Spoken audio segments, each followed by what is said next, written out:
Nosso convidado de hoje é Ed René Kivitz, uma voz dissonante. Ele fala alto, fala duro, mas é uma luz em meio a uma onda de fundamentalismo religioso monetarista que se espalhou pelo Brasil nos últimos 30 anos. Ele diverge do cenário religioso do Brasil. René nasceu em Santos, é neto de imigrantes da Letônia, perdeu o pai muito cedo, aos 2 anos. E foi criado pela avó paterna, que dirigia um orfanato ligado à igreja presbiteriana. Dos 10 aos 15 anos, morou na zona norte do Rio de Janeiro. Foi quando conheceu a rua. Aos 17 anos, entrou no seminário e aos 21 já era pastor de sua igreja. Kivitz se formou em teologia na Faculdade Batista de São Paulo e fez mestrado em ciências da religião pela Universidade Metodista de São Paulo. Sempre se identificou com o campo político progressista e acredita na missão integral da igreja, que não deve cuidar só do espírito, mas também do sofrimento do corpo, cuidar da fome, da pobreza. E como diz o seu amigo Frei Beto, René sabe que o ser humano tem fome de pão, mas também tem fome de beleza e de arte. Em 2018, Ed René Kivitz se posicionou firme na política e se expressou contra o candidato Jair Bolsonaro, que para ele era uma questão de valores. São mais de 30 anos como pastor da Igreja da Água Branca em São Paulo, mas bastaram 8 minutos de uma pregação para que ele fosse excluído da Ordem dos Pastores da Convenção Batista do Estado de São Paulo. Isso foi em 2021. Daqui a pouco ele vai contar por quê. René defendeu uma leitura atualizada da Bíblia em conformidade com os nossos tempos, de uma forma mais inclusiva e focada na justiça social.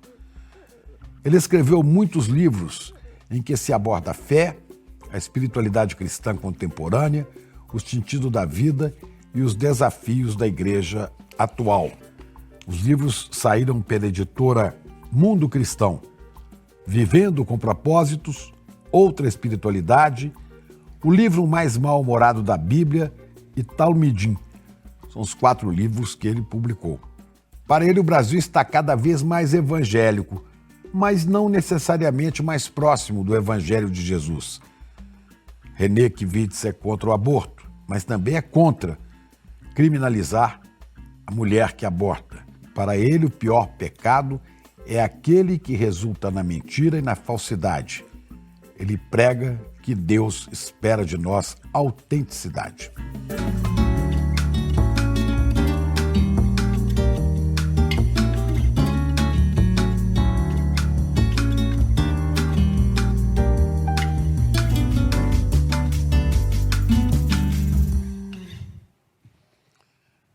Pastor Kivitz, prazer enorme te receber aqui no ICL. Muito bom. Não é a primeira vez, né? Nós já tivemos juntos no especial de Natal, que até ficou, está aí registrado no YouTube, né? Um especial de Natal com a participação de Frei Beto. O senhor representando esse mundo evangélico e o Frei Beto a parte mais da Igreja Católica. Mas foi uma conversa muito rica que a gente falou da vida humana concreta, situada no tempo e neste país, Brasil. Prazer estar com você, conversar novamente e continuar falando sobre a vida e falando sobre o Brasil, né? Pois é. Por que você é pastor? Bom, a resposta talvez seria porque eu tive um chamado, eu tive uma experiência espiritual e eu desejei me dedicar ao ministério pastoral. A gente chama isso de vocação, né? É. Acho que foi a minha vocação. Vocação que vem de vocare, né? De chamar. Vocare, de chamado. Eu tive essa minha vocação, eu tinha 16 anos, 15, 16 anos. Foi um episódio assim, uma coisa? Não, foi um desejo. Eu estava fazendo o último ano, naquela época chamava colegial, né? Acho que é o ensino médio, fazendo cursinho. E lá pelas tantas, ali, antes das férias de julho, eu falei, eu quero ser pastor, eu quero ser pastor. E fui falar com o meu pastor, eu quero ir para o seminário. Ele falou assim, então você vai continuar fazendo o cursinho, como se você fosse fazer o vestibular, e chegando no fim do ano, se você ainda quiser ir para o seminário, eu te recomendo. E eu continuei fazendo cursinho e dizia para ele, falei, eu não quero isso aqui, eu não vou ficar fazendo isso, eu não vou ficar estudando cursinho, que eu quero ser pastor. Até que, quando foi agosto, setembro, ele me liberou de continuar no cursinho, me recomendou para o seminário.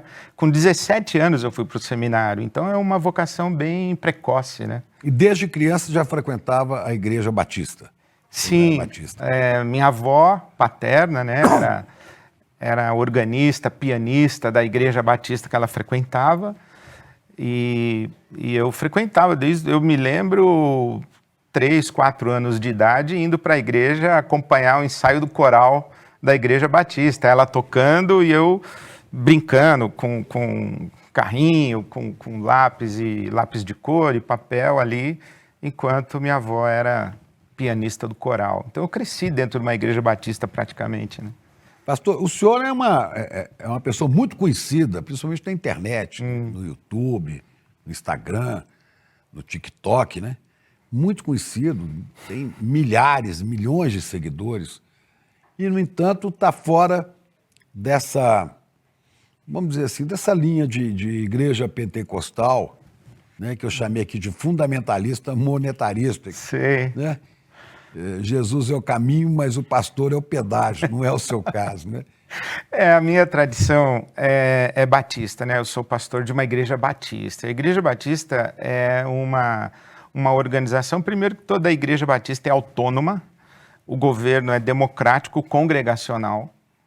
Isto significa que a Igreja Batista não tem nenhuma autoridade externa à sua assembleia. Todos os membros da igreja têm vez e voto na assembleia, e o meu mandato é outorgado pela Assembleia de Membros, né? E diferentemente de muitas igrejas, a Igreja Batista não tem dono, né? Mesmo, por exemplo, eu fui pastor da Igreja Batista de Água Branca, o pastor presidente, por 36 anos, deixei agora, o mês passado. Então a igreja não é minha, a governança da igreja tem a sua autoridade, que o pastor é uma das vozes da comunidade, mas não é a voz, não é a única voz, e muito menos não é o dono da voz, né?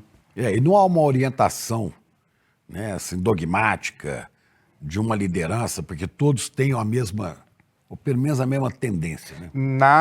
Na tradição batista, não, porque justamente por isso. Nós não temos um órgão... Papa, um bispo, não tem papa, não tem um bispo. concílio, não tem bispo, não tem como os presbiterianos. Eles têm os presbitérios regionais, eles têm o Supremo Concílio no Brasil, por exemplo. Então, tem uma autoridade externa à comunidade local que dita a linha teológica, a doutrinária, a ética. Na Igreja Batista, não. Cada Igreja Batista faz o seu caminho. É claro que tem afinidades, mas não tem subordinação e hierarquia. Por isso é um espaço mais plural, mais democrático, né? Com mais diversidade, com possibilidade de divergência, com possibilidade de interpretações diferentes do Evangelho, mas com afinidades, né? Pois muitos são criticados, né, por usar a igreja para fazer dinheiro, para ter poder. É dinheiro, poder, notoriedade, né, ser conhecido. E muitos se metem também na política, mas bem nítido que tem essa intenção. O senhor entrou na política também, mas meio na contramão dessa turma toda, né? Por quê? Eu entrei na política média. Eu não sei se eu diria, ou se eu concordaria que eu entrei na política. Mas o senhor fala de política. Mas eu falo de cultos. política, nesse sentido eu falo.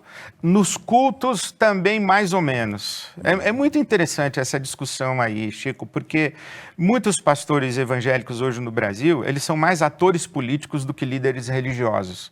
Eu me considero um líder religioso que fala sobre política.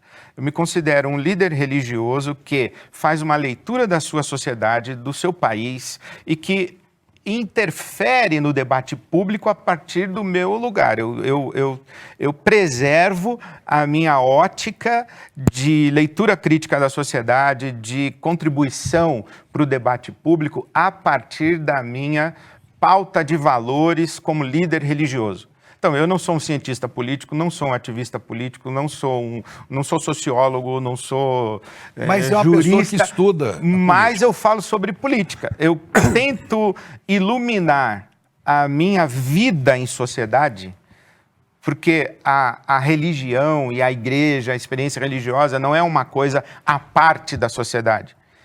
Então eu me dirijo a cada domingo para um auditório que não vive na espiritosfera. Eles pagam conta de luz, eles pagam aluguel, eles ficam desempregados, eles sofrem a variação cambial, isto é, tá todo mundo ali. Então, Mas eles votam também. E eles votam também. Então, eu me dirijo, eu tento ler o Evangelho de tal maneira que a leitura do Evangelho ilumine a maneira como eu me porto no mundo, como eu me porto na arena pública. O Evangelho tem que iluminar a minha vida, né? O Evangelho não é uma coisa que diz respeito à minha vida depois da morte. Diz respeito aqui. O Evangelho, inclusive Jesus diz, né? O reino de Deus chegou. O reino de Deus está aqui. O reino de Deus não é uma realidade abstrata, metafísica, pós-morte. O reino de Deus é uma experiência concreta, uma experiência histórica, humana, tem a ver com o corpo, tem a ver com a fome, tem a ver com a violência, tem a ver, enfim, com o pão na mesa, né? Ou como disse o Beto, nosso amigo, pão, beleza, utopia, é o evangelho do reino de Deus. Pois é, o senhor se manifestou na eleição de 2018, né, onde começou a haver muita discussão, porque o senhor se manifestou né, anti-Bolsonaro. Por Sim. quê? Sabe que quando você diz, você entrou na política, eu diria que 2018 foi quando eu entrei na política. Porque até 2018 eu entendia, entre aspas, tá bom? Atenuando, o meu inimigo era a religião institucionalizada. A religião como uma experiência dogmática, legalista, moralista, excludente, sectária, opressiva, castradora da liberdade das consciências. Então, eu tentava pregar o Evangelho como um caminho de libertação, mas de libertação da própria religião opressora. Quando chegou em 2018, eu acho que observando o movimento da nossa sociedade, e principalmente, Chico, observando o movimento da chamada Igreja Evangélica no Brasil, aquilo me chocou muito profundamente.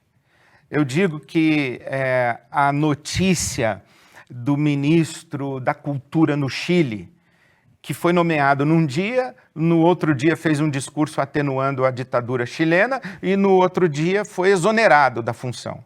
Eu falei, bom, os chilenos tiraram o ministro da Cultura em um dia de mandato, por atenuar a ditadura de Pinochet. Uhum. Aqui no Brasil, a gente tem um sujeito que vota no Congresso em nome de brilhante Ustra, defende ditadura, defende tortura, disse que a ditadura matou pouco, devia ter matado uns 30 mil, e essa pessoa não apenas não sofre uma disciplina ética, mas é guindada a figura de candidatura à presidência da República com apoio da igreja evangélica e dos pastores evangélicos.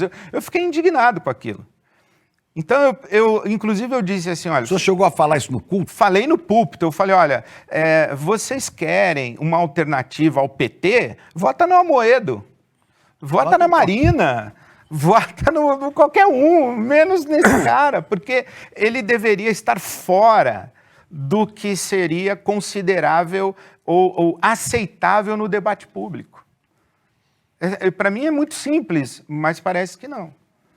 Pois é, e tem muita gente que se diz, que professa fé cristã, evangélica, e que não só votou, como tem uma fidelidade absurda a Bolsonaro. Várias igrejas, né? Uhum. Inclusive um pastor aqui, que eu não vou dizer o nome dele, mas é público, ele fazia palanque para Bolsonaro, né? Esse pessoal todo fazendo campanha aberta para ele. O que é isso? Como é que isso entra na cabeça do pastor? Talvez ele ganhe muito dinheiro com isso, ganha prestígio, ganha poder, mas e o fiel?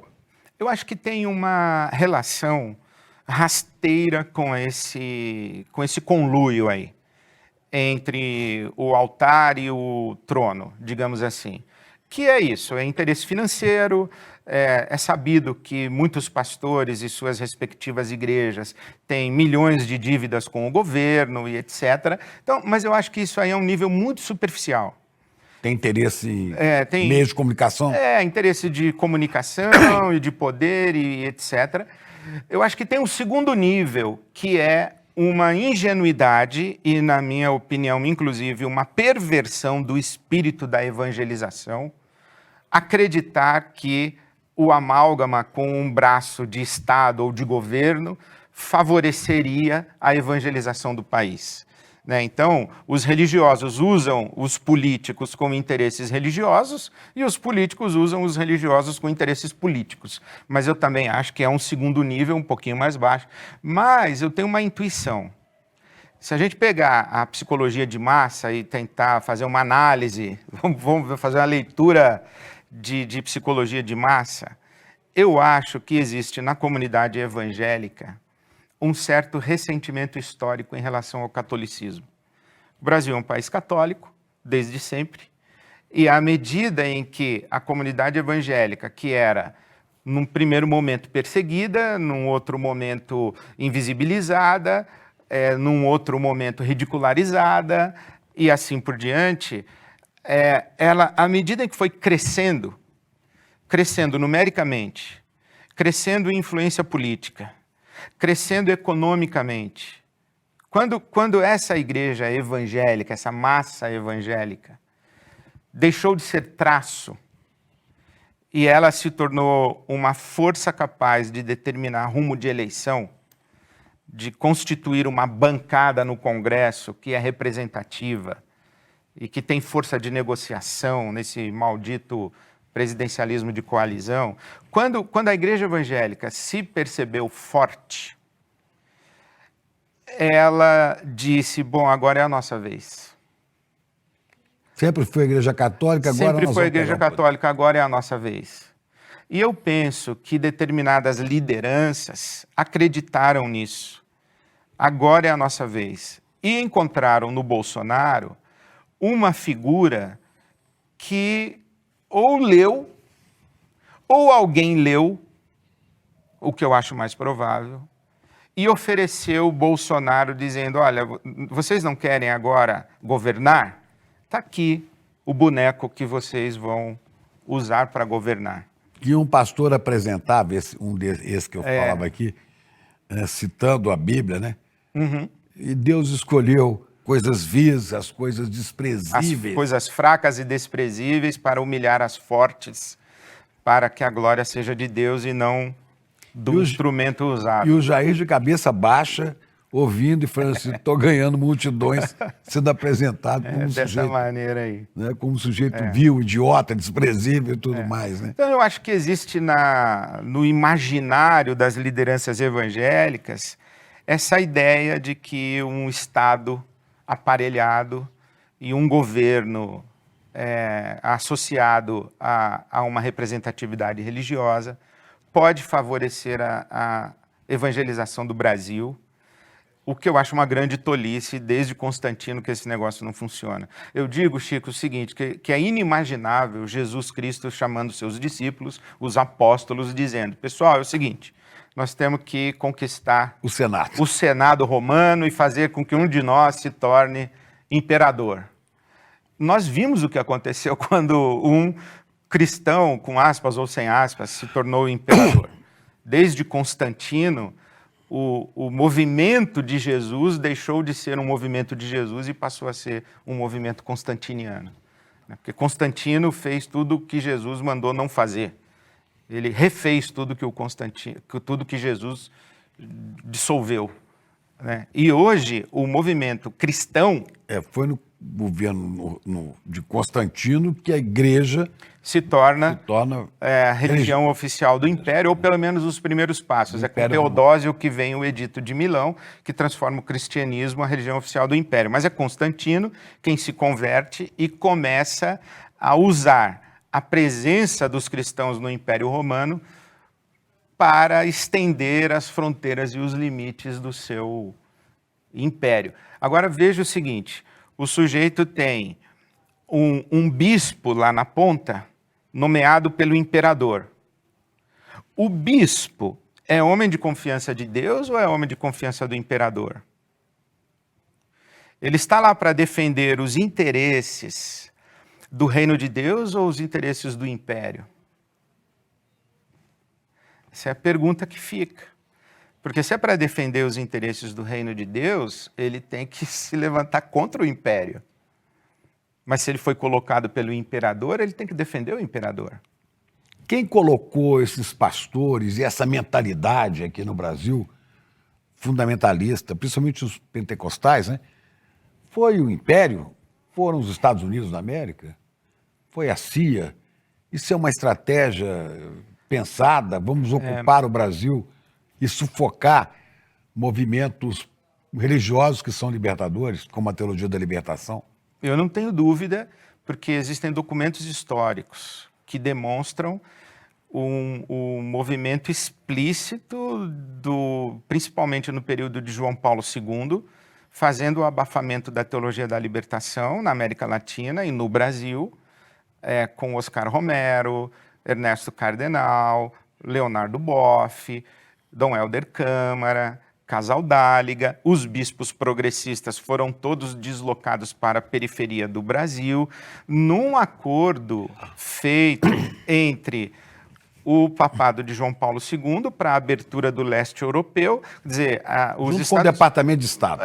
Os Estados Unidos ajudam a abertura do leste europeu e a gente sufoca a teologia da libertação na América Latina. Isso é documentado historicamente. E tem essa expressão do Desmond Tutu, né, que não existe nada mais político do que dizer que religião e política não se misturam. Então, isso sempre aconteceu.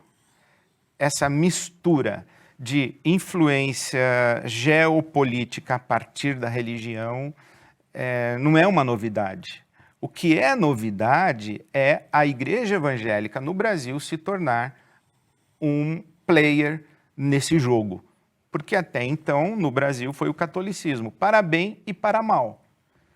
Porque foi o catolicismo que acolheu todo o movimento de dissidência e de resistência à ditadura e ao governo militar aqui no Brasil.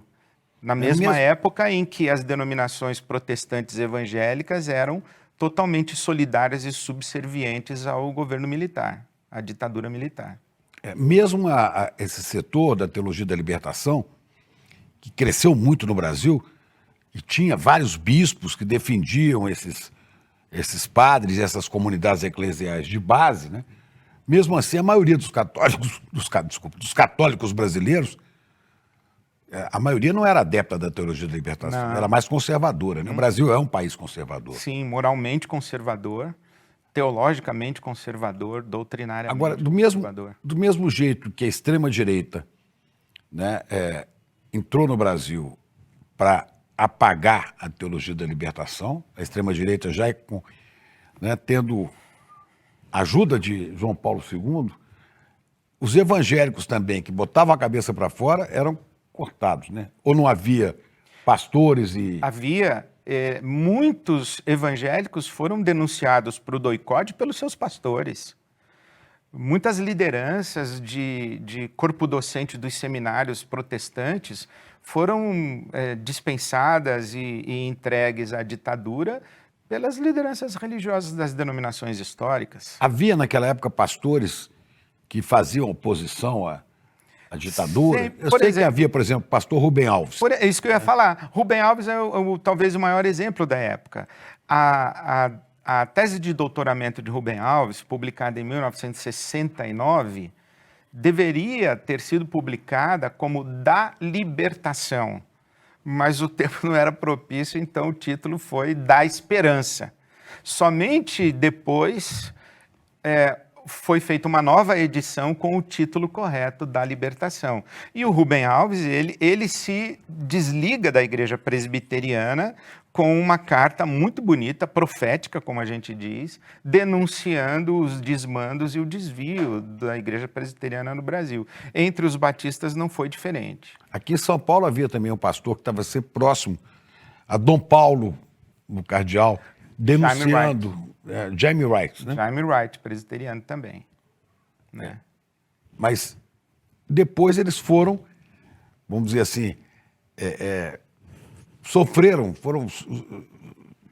ficaram submersos com uma avalanche, com um tsunami que veio do norte. Os televangelistas. Tem um texto muito interessante, eu não me recordo o autor agora, o título é muito sugestivo, o livro, Os Demônios Descem do Norte. Que De quem é esse livro, você sabe? eu não lembro o autor, mas a gente procura depois. Mas o título é esse, Os Demônios Descem do Norte, em que o autor mapeia as organizações missionárias norte-americanas que aportaram no Brasil com missionários norte-americanos que serviam tanto aos interesses religiosos quanto aos interesses geopolíticos dos Estados Unidos da América do Norte. Isso é documentado. Porque lá já havia isso há muito tempo, né? Sim. Desde os anos 50, né? Billy Graham, Muito. Jimmy Swaggart. Está contado de uma maneira interessante, um pouco, no filme da Petra Costa, não sei se você ouviu. Sim. O Apocalipse nos Apocalipse Trópicos. nos Né? Trópicos. Que é a tal da teologia do domínio, né? A teologia do domínio... É a mesma teologia da prosperidade, não? Não, são coisas diferentes. A teologia do domínio, ela tem... dando um passo atrás, o cristianismo, historicamente, tem uma índole proselitista. A interpretação que é feita da chamada grande comissão, quando Jesus diz aos discípulos, toda autoridade me foi dada no céu e na terra, indo, façam discípulos de todas as nações, ensinando-os a guardar todas as coisas que eu tenho mandado e batizando-os em nome do Pai, do Filho e do Espírito Santo. Esse trecho do Evangelho de Mateus é identificado como a grande comissão. Logo, o espírito cristão é proselitista. O cristão ou o cristianismo se entende como detentor de um comissionamento de Jesus para cristianizar o mundo. O que eu compreendo ser uma leitura inadequada do que Jesus falou. Ele disse, ensinem a guardar o que eu ensinei. Virar outra face, a perdoar, a promover justiça, a promover a inclusão, a fazer justiça para o órfão, para a viúva, para o estrangeiro, para a mulher, construir uma sociedade igualitária, não cristianizar o mundo, colocando templo em tudo que é canto do planeta, para impor uma confissão religiosa. Foi o processo de evangelização da América toda, quando chegava aqui com os invasores portugueses ou espanhóis, vinha obrigar os povos originários a aderir à religião católica. Né? Então, essa é a crítica que os teólogos latino-americanos fizeram, que os teólogos da libertação fizeram. Por exemplo, Henrique Dussel, Hugo Asman, o próprio Leonardo diz o seguinte, nós podemos dizer que a América Latina foi evangelizada quando foram os evangelizadores que fizeram uma catequese, sacrificando as populações originárias, as populações indígenas, promovendo o tráfico negreiro, expropriando os recursos naturais e colonizando a sociedade. Quer dizer, o que nós chamamos de evangelização da América Latina é realmente evangelização ou é colonização? Se a palavra de Jesus saiam por todo o mundo para ensinar o que eu tenho mandado, ou o que eu tenho ensinado, fosse interpretado com uma lógica ética, humanitarista, e não com uma lógica religiosa proselitista, provavelmente a América Latina teria uma outra configuração. Então, seguindo aqui meu raciocínio, eu acho que o cristianismo, historicamente, tem uma índole proselitista. O protestantismo é muito mais agressivo do que o catolicismo no proselitismo. Quando você fala protestantismo, todas as igrejas... Estou falando das igrejas pós-reforma protestante do século XVI. Presbiteriana, luterana, batista, as chamadas hoje evangélicas. Por quê, Chico? Porque o catolicismo, ele é fato, todo sujeito que nasce no Brasil é católico. Ele se torna evangélico ao se converter. Mas ele nasceu católico. Certidão de nascimento e preenchimento de agora documento. menos, mas já foi assim, né? Agora era muito menos. Atestado de batismo católico. Então, mas agora você veja o seguinte, se eu para me tornar evangélico, eu tenho uma experiência de conversão, eu faço uma escolha, eu entrego a minha vida a Jesus e eu agora saio das trevas e vou para a luz, eu quero que você também saia das trevas e venha para a luz. Que trevas?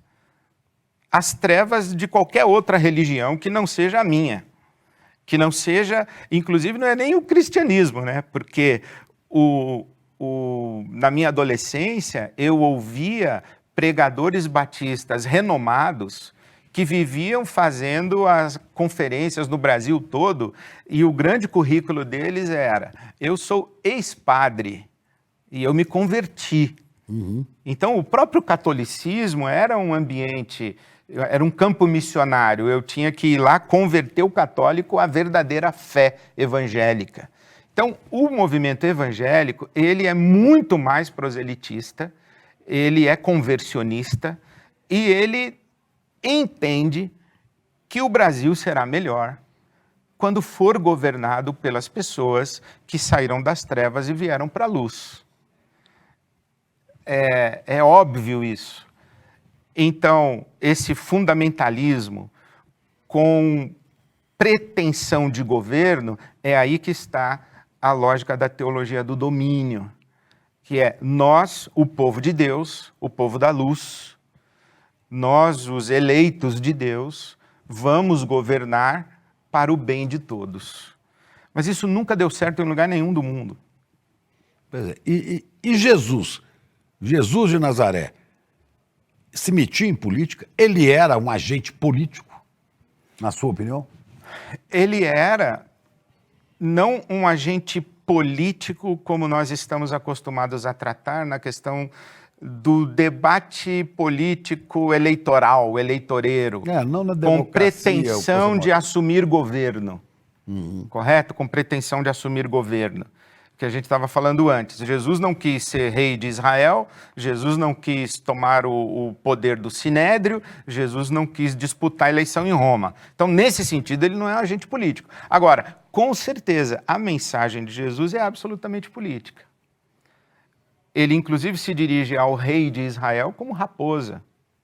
Ele diz a Pilatos: nenhum poder você teria sobre mim se do céu não te fosse dado. O meu reino não é deste mundo. Por exemplo, eu acho que um discurso muito político que tem na Bíblia é o próprio anúncio do nascimento de Jesus. Quando o anjo vem e diz para os pastores que estão no campo: na cidade de Davi nasceu o Salvador, que é Cristo Senhor, Sotero, Christus, Kyrios. 3 títulos do imperador romano. Aí os anjos vêm e dizem assim: olha, o verdadeiro Salvador, ungido e Senhor, acabou de nascer em Belém. Isso é um anúncio político. Tanto é político que Herodes manda matar todos os infantes, porque sente ameaçado o seu poder político.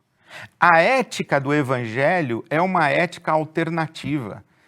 Então, por que a gente tem... É uma ética política, né? É uma ética política. No sentido, não partidário, mas no sentido nós de entender a organização da vida na polis, na cidade. Então, e por que nós temos que dizer que essa PEC da blindagem é uma pouca vergonha?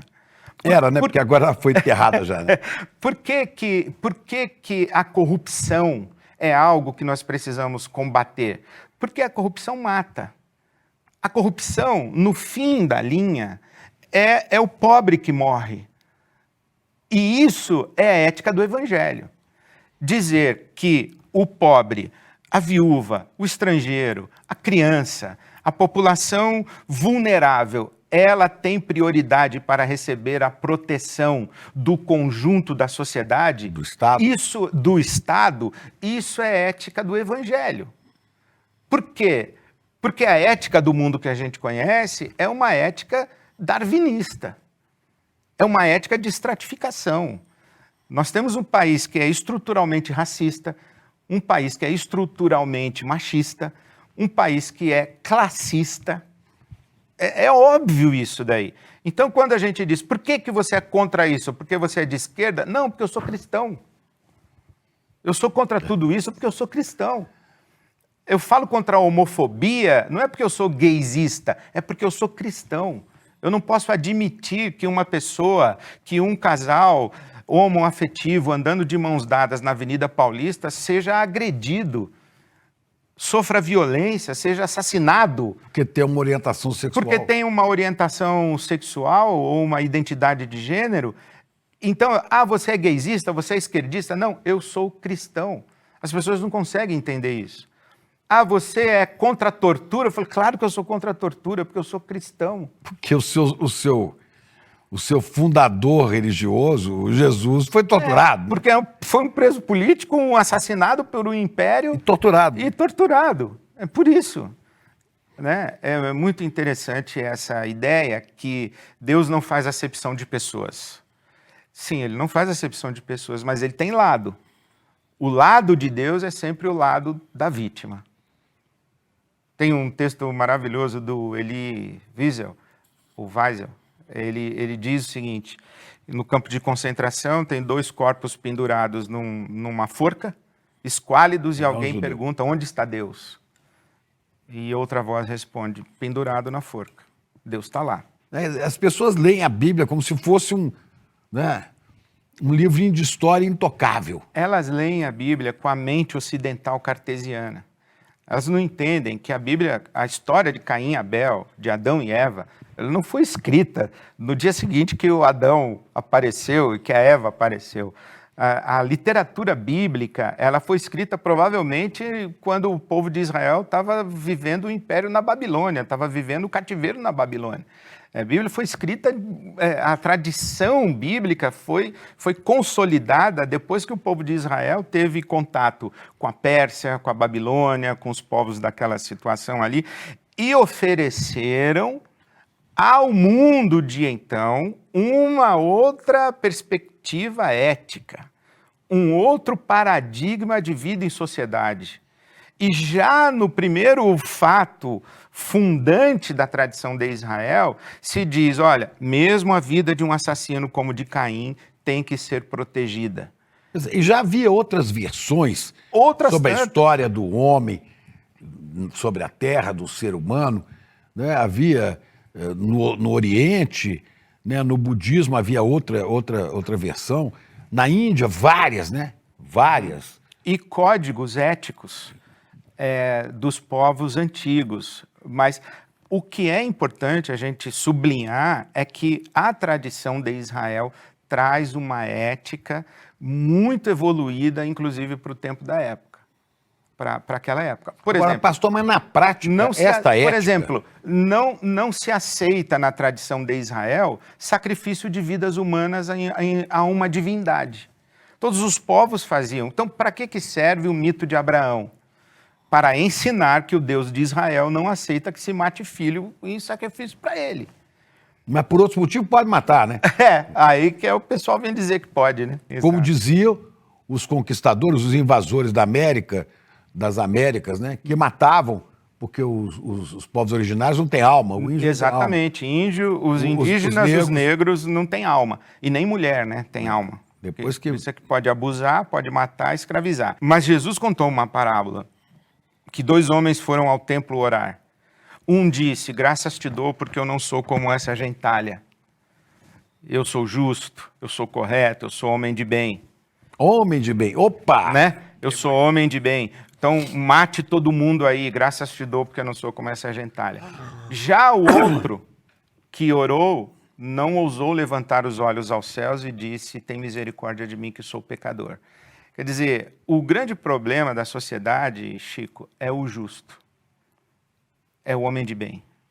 é o que se julga virtuoso, porque ele se julga especial. Se julga especial aos olhos de Deus e se julga com a prerrogativa de matar quem ele acha que não é homem de bem. Então, o problema da sociedade não é o bandido que mata, porque o bandido que mata, ninguém aprova bandido que mata. A gente sabe que é bandidagem. O problema é quando o justo mata, e mata em nome de O Deus. justo é que a gente Entre chama aspas, né? o homem de Deus. O homem de bem. E o homem de Deus. É o que se De julga Deus, pátria e justo. família. É, o que se julga justo é Deus, pátria e família. Não é? É de um fascismo incrível que como é que ninguém percebe, né? E é um tal de Deus. Todo lugar que você vai, Deus, Deus. Até me lembro e gosto de citar, tem um samba de um sambista que eu gostava muito, era meu amigo, né? Faleceu, Almir Neto. Ele tem um samba que a letra diz um pedaço assim: Deus te guarde, Deus te guie, Deus te acompanhe. Deus é nosso pai, é nosso guia, mas tudo que se faz na terra se coloca Deus no meio. Deus já deve estar de saco cheio. Né? Ele fala que o povo está se matando, o povo está oprimindo, mas Deus deve estar de saco cheio, porque tudo é em nome dele, né? É fato. Ou o outro, né? O Deus está conosco até o pescoço, né? Né? É outra da MPB. Elis que canta, né? É Ivan Lins, será? Ivan Lins. Caio Rei de Copas, Caio Rei de Copas. Deus está conosco até o pescoço, está por aqui, né? Seria mais interessante que as pessoas parassem um pouco de falar de Deus e vivessem mais a sua fé concreta, né? No dia a dia. Vivessem uma fé ética. Eu acho que O que é a fé ética? Falta uma fé na visão do Evangelho. Por que é essa ética?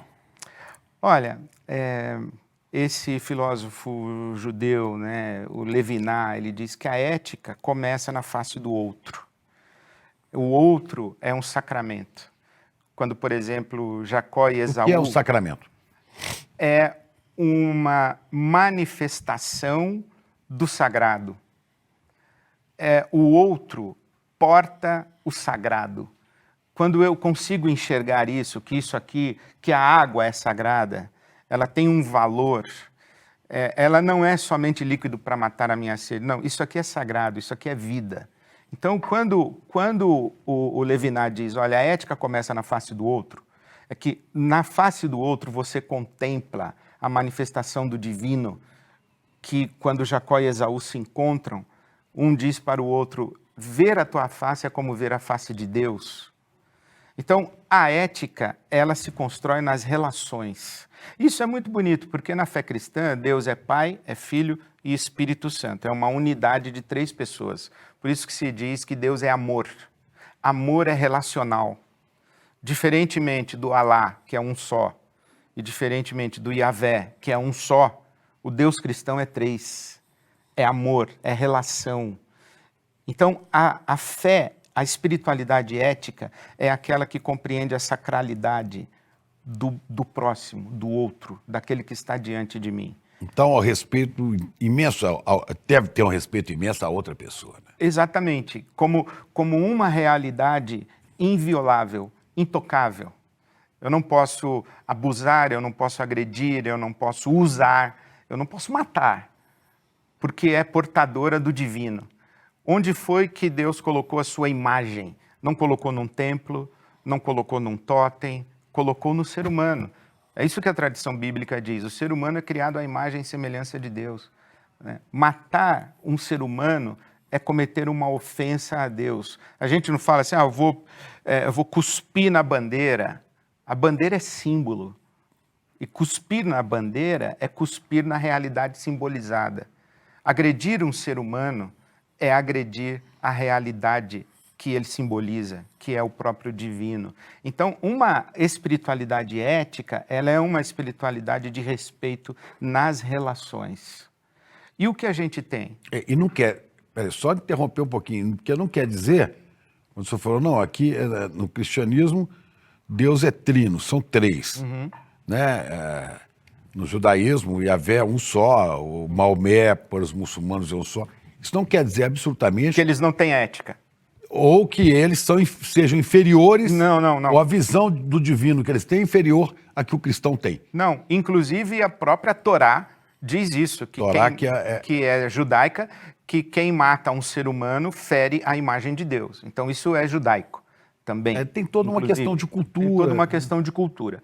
Agora você vê, o que nós temos hoje na nossa religiosidade brasileira? Nós não temos uma fé ética, nós temos uma fé mágica. Qual a diferença? Nós acreditamos em determinados rituais que a gente faz aqui embaixo. E que vai mudar lá em cima. E que conquistam o favor da divindade. Eu dou um dízimo na igreja e ganho um emprego na segunda-feira. Eu faço jejum e Deus inclina o coração do juiz na causa trabalhista em meu favor. Quer dizer, eu faço o seu quê? Por uma doença. Né? Eu faço a novena de oração, eu vou na corrente da fé, enfim. Essa ideia de que pela nossa virtude não, eu diria, pela nossa prática ritualista religiosa, a gente manipula o poder espiritual divino a nosso favor. Isso tem sido muito comum, até em emissoras de televisão que a gente assiste cultos, né? Exatamente. Em que às vezes eu acho que a divindade que preside esses cultos não é definitivamente não é a visão de Deus, é do capeta, porque tem que tirar... Não, o sujeito está possuído, tem que exorcizar. Uhum. Né? E quando exorciza, é porque alguém pagou, ou porque o cara é exorcizado. Quem manda ali é o capeta. Os pastores servem para tirar o capeta, né? Ou por exemplo, fazer... olha que raciocínio lógico, inteligente e diabólico. O sujeito vai num templo, levando seu pai, um doente terminal, numa cadeira de rodas. Uhum. Vai pedir o que no templo? A cura divina. Aí o pastor vai e diz assim, se você estivesse levando o seu papai a um médico, você não pagaria? Você pagaria pouco ou pagaria caro? Se fosse um bom médico, seria uma consulta barata? Pense quanto você vai deixar de oferta ao Deus Altíssimo, que é o médico dos médicos, para curar o seu papai. Ora, o sujeito que está com o pai na cadeira de roda, ele dá até o que ele não tem. Como que a gente se livra disso? Como que a gente se livra do engodo, da mentira, da manipulação da fé das pessoas que estão até desesperadas? E desatrelar isso da política, como é que faz? Eu não vou ser religiosamente correto.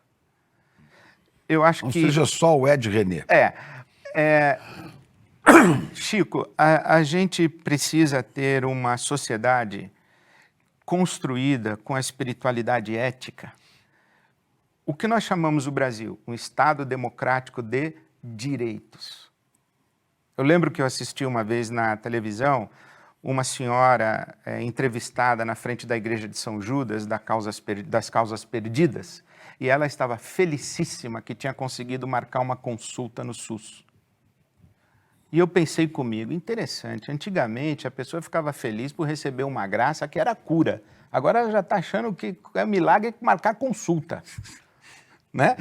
Então, se nós temos uma sociedade que é um Estado democrático de direito, se nós temos o pobre que pode fazer um diagnóstico precoce, se nós temos uma sociedade onde o pobre vai ter um atendimento médico, vai ter acesso à medicação, vai ter acesso a um tratamento, a corrida ao templo para pedir milagre diminui bastante, considera?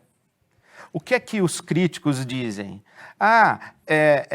O desenvolvimento da ciência que vai esvaziar o templo porque ninguém vai mais correr lá em busca de milagre e aí vai secularizar a sociedade, vai pôr a perder a religião. Aí nós vamos ficar no prejuízo, né? Aí nós vamos ficar no prejuízo. Então, quer dizer, vamos alimentar a fé mágica, vamos deixar a sociedade precarizada para que eles precisem sempre vir aqui correr atrás de milagres. Está vendo como religião e política se misturam? Mas você acha possível a gente se livrar dessa manipulação pela fé no Brasil inteiro? Eu não acho. A tendência é aumentar? Pelo que você está vendo? Quanto maior o abismo de pobreza, de desigualdade de uma sociedade, o que sobra para o desesperado, Chico, senão o apelo ao milagre? Já que não é possível, só Deus, né? Só Deus na causa. Só Deus. Então, Eu acho que a religião mágica sobrevive disso. Por outro lado, eu acho que nós cultivarmos uma espiritualidade ética que favoreça a promoção da justiça, da igualdade, a solidariedade, a compaixão, a generosidade. Quando a gente constrói uma sociedade com essas categorias, tipo assim... Não precisa nem falar o nome de Deus, né? Para que serve a religião? A religião serve para você buscar milagre ou serve para humanizar você? E ao humanizar você, você participa do próprio processo de humanização de todo mundo que convive com você no mesmo espaço. Se a religião não serve para isso, Deus é um ídolo que vai favorecer meia dúzia, porque de cada 100 que pede a cura divina, quantos recebem?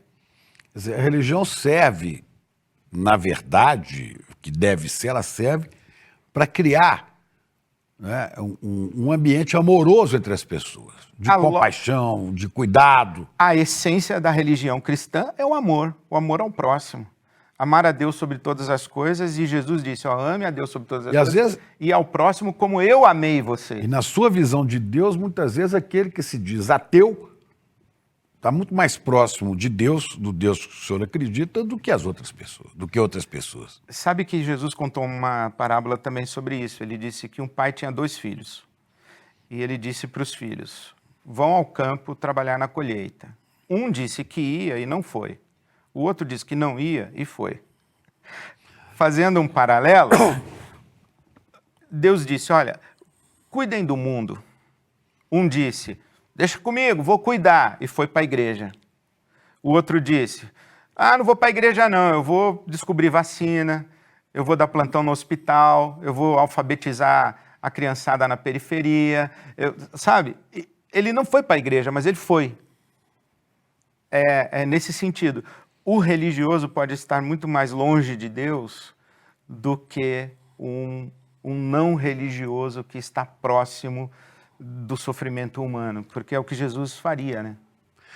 O senhor não se sente muito sozinho com essa pregação, com essa mentalidade no mundo evangélico do Brasil? Ou o senhor tem muitos amigos, parceiros, pastores? Graças a Deus tenho muitos amigos. Tenho muitos são pastores, parceiros que são pastores. E uma coisa muito bonita que eu estou experimentando, Chico, é uma nova geração de pastores com essa perspectiva do Evangelho, com essa visão do Evangelho. Uma nova geração de pastores que entenderam, esses pastores e pastoras, muitas mulheres, muitas teólogas, ativistas, com a mentalidade aberta de um evangelho que é favorável a uma sociedade de justiça, de paz, de amor, de solidariedade. Você acredita que seja possível no mundo protestante, no mundo evangélico, surgir em pequenas comunidades algo parecido ao que foi a comunidade eclesial de base da Teologia da Libertação? Quer dizer, grupos que se reúnem, independente de pastores, para meditar sobre a vida à luz das palavras sagradas e exercer uma ação concreta, até política, diferente? Eu acredito porque isso já está acontecendo. Onde? Eu não sei se replica o que foi o movimento da Teologia da Libertação e das SEBs, porque eu acho que aquilo foi uma visita divina para o nosso país. Mas, por exemplo, o grupo religioso que mais cresce no Brasil são os chamados desigrejados, os que deixam de frequentar as igrejas evangélicas. Se os desigrejados fossem uma denominação evangélica, seria a segunda maior denominação do Brasil. A primeira, Assembleia de Deus, e depois os desigrejados. Desigrejados não necessariamente sem fé. Não, exatamente. Eles deixaram essas igrejas que nós estamos chamando de fundamentalistas, ou as igrejas que compreendem a religião como um fim em si mesmo. Uhum. A religiosidade como um fim em si mesmo. Gente que acha que é mais digno cantar música para Deus de domingo num templo do que trabalhar por saneamento básico e trabalhar por educação, trabalhar por habitação, por segurança pública. Então, essa gente que acha que a religião é um fim em si mesmo e não entende que a religião é a potência divina para construir mundo, Tem muita gente que saiu dos templos e está querendo fazer diferença na sociedade a partir da sua experiência de fé. Eu acredito nisso. Acho que o cristianismo sobrevive historicamente por causa dessa gente. O senhor, por pensar assim, é que foi excluído da Convenção dos Pastores de São Paulo? Será como é que chama o conselho?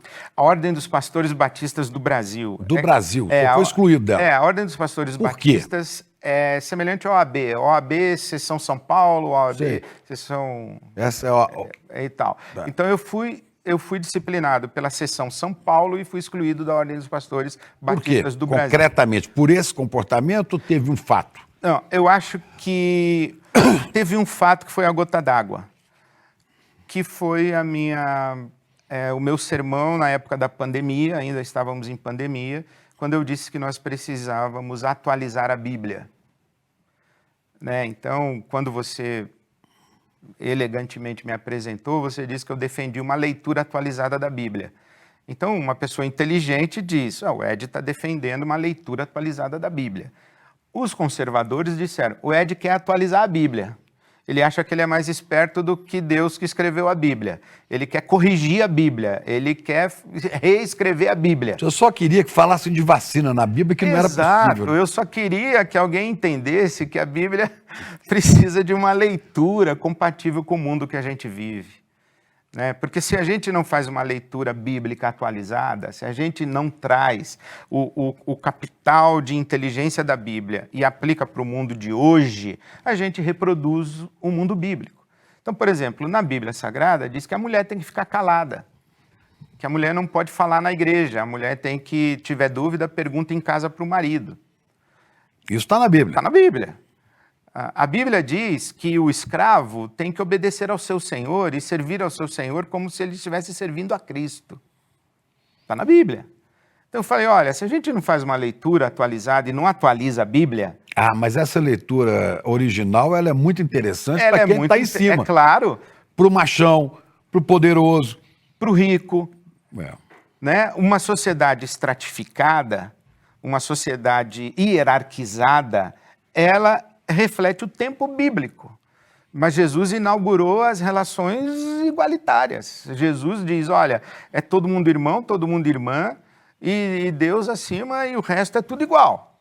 O resto tem o mesmo valor, a mesma dignidade e todos os mesmos direitos. Falei, não, isso aí não funciona. Fica Brasil acima de tudo, Deus acima de todos. E eu acima de Deus. Eu acima de Deus, porque eu manipulo ele, inclusive. Né? Claro.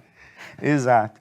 Então, é isso, Chico. Quando a gente quer usar a religião para oprimir, a gente consegue. Quando a gente quer usar a religião para libertar e promover libertação, aí a gente é perseguido e abafado e chamado de herege, que eu acredito que foi o que aconteceu comigo. O senhor E não só comigo, né? Graças a Deus, eu não estou sozinho. Não estou sozinho. Eu sou responsável por um templo aqui em São Paulo, muito movimentado, né? Que é o templo da Igreja Batista da Água Branca, né? Isso. Eu fui pastor presidente da Igreja de Água Branca durante 36 anos. No mês passado eu deixei. Hoje a igreja tem um outro pastor presidente. Eu continuo no conselho. O senhor continua celebrando cultos lá? Continuo celebrando aos domingos, mas hoje não sou mais o pastor presidente da igreja. Qual que é o endereço para quem está assistindo, esteja em São Paulo e queira... É a Avenida Willy Borgoff, 480, na Barra Funda. Na Barra Funda, perto do metrô da Barra Funda. Todo mundo muito bem-vindo, todas as pessoas tem muito culto lá que hora? Aos domingos, às 9 da manhã, às 11 da manhã e às 18 horas. Temos 3 celebrações dominicais. Esta mentalidade religiosa, ela tem encontrado espaço dentro da sua igreja, por exemplo, para trabalhar com jovens, com outras pessoas, que às vezes até de outras religiões que aparecem por lá, e ser replicada? Sim, graças a Deus. Hoje mesmo, pela manhã, eu estava num encontro de letramento racial com a governança e a liderança da igreja, conversando sobre justiça racial e como ser uma igreja antirracista. Bom, para ser antirracista, primeiro é preciso que os evangélicos parem de perseguir a Umbanda, o Candomblé, por exemplo, as religiões de matriz africana. Racismo religioso. Né? E é curioso que hoje eu tenho visto mais gente, mais negros em igrejas evangélicas fanáticas do que em templos, em terreiros. né? A religião mais Impressionante. negra do Brasil é a Igreja Evangélica Pentecostal, né? A experiência religiosa mais negra do Brasil é pentecostal. Só acredita que a gente vai se livrar disso? A gente vai se livrar de Deus, pátria e família, disso aí que a gente está vendo. Não, a gente tem que se livrar. É cíclico, né? Eu não acredito que a gente se livra definitivamente. Sei, eu mas acredito pelo que a menos... gente se livra, aí vive um tempo, aí daqui a pouco volta, né? Eu não sei quem foi o teórico que disse que o fascismo é uma cadela no cio. Foi o Bertolt Brecht. O Brecht, de vez em quando encontra um macho que também está no cio e fica junto com a cadela e volta essa confusão toda. Infelizmente. Nós estamos vendo isso no mundo, né? No mundo. Mas eu acredito sim que essa onda desse conservadorismo tão odiento vai passar no nosso Brasil. Eu acho que até já começou a passar. As ruas foram cheias novamente numa celebração diferente, que fazia tempo que as ruas só não... tinha visto nas diretas já. Né? As ruas não se enchiam assim desde 2013, quando ela se tornou o lugar de manifestação de um conservadorismo fundamentalista de direita e extrema-direita no Brasil. E na minha juventude, quando eu comecei a ouvir o Caio, eu falei, tem um outro jeito de compreender o Evangelho. E naquele sermão ele disse que o reino de Deus ele faz a sua marcha na história. E que há muitas marchas na história que são marchas do reino de Deus. E ele falou, entre tantas, a marcha do sal, com Gandhi, foi uma marcha do reino de Deus. Eu falei, bom, E Gandhi não era cristão. A primeira vez que eu ouço um pastor dizer que um não cristão, Gandhi, um hinduísta na Índia, que inclusive disse, aceito o seu Cristo, não aceito o seu cristianismo, né? Que o Gandhi disse, como que a marcha do sal é uma marcha do reino de Deus. Então, eu acho que as marchas pela justiça são marchas do reino de Deus, são manifestações e sinais do reino de Deus na sociedade, né? Eu quero crer assim. Pois é, as pessoas ficam aí orando, rezando, pedindo a Deus um monte de coisa, um emprego, pedindo a saúde, pedindo não sei o quê. Eu falo, Deus, na minha concepção, dá amor para você, como pai. Agora, Ele dá a capacidade de você conhecer as coisas. E isso é que te liberta. Não é Deus que liberta. Conhecereis a verdade. Só o conhecimento liberta. É o nosso lema do ICL, né? Que é uma frase de José Martí. Um herói da independência de Cuba, quando você livrou dos espanhóis. Só o conhecimento liberta. Deus te deu a capacidade de conhecer. Lindo. Né? E Jesus disse, conhecereis a verdade vos libertará. Ah, mas aquele que está acima de Deus vivia repetindo isso. Terá um bom tempo, né? Detido, preso, para, quem sabe, a gente espera que leia de novo a Bíblia e descubra, se for capaz, que não é exatamente aquilo.